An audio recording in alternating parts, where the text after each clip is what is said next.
A huge metropolis, a booming economy, and vast quantities of garbage churned out every day. That's the dilemma facing Indonesia's capital, Jakarta. But now the country, with over 100 million people under the age of 25, is looking to its youth for an answer. Can they shape a greener society? The problem: an environmental nightmare. 6,000 tons of garbage generated every day by one of the world's biggest megacities, Indonesia's capital, Jakarta, and no effective system to dispose of it all. The waste gathers in the rivers, chokes waterways, then floats into the sea where it kills nearby coral reefs, threatens fisheries, and damages the economy. The water situation in Jakarta is really sad.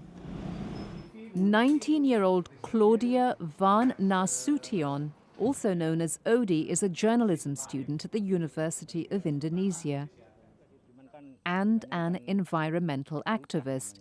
Just one young person of thousands working to make the environment a priority in Indonesia. We have to work on changing our mindset. If teenagers get to know the issues, then we can keep the commitment to the environment going in the future. And there's an enormous youth population here to appeal to. More than 100 million Indonesians are under the age of 25. But how to reach them? Odi believes the key to bringing about change is by using the tools of their own generation, social media.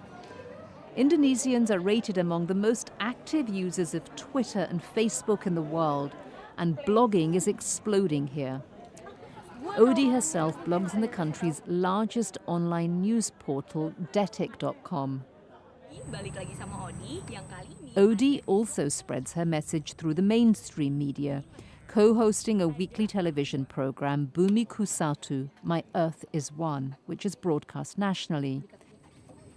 This week's episode features both the last remaining protected wetlands in the capital and the environmental conditions at a squatter settlement.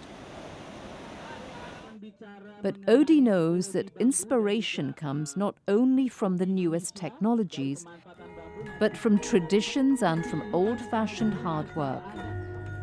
And so she features in her media reports this man, native Jakartan, Babe Eden, an expert in martial arts and an eco-warrior. Babe Eden nurtures 40 hectares of land just on the edge of the city. Babe Eden is number one.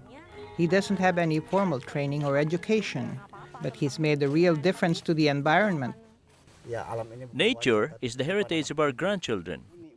Odi's videos show how Babe Eden's urban forest is unique, an oasis for different traditional plants like bamboo that help filter toxins from the water while forming natural barriers against flooding. Respect for the environment isn't about rules and regulations. It's about connecting with your culture. It's also a question, experts say, of making Indonesia's youth aware of all they have at stake. The youth looks to the future. They want to know, where is my place? Will the future be bright?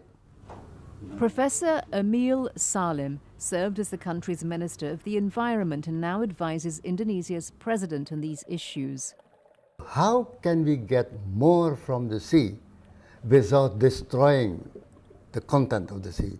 How to get more from soil, from forest, without destroying the forest? The key answer is brain power, science and technology.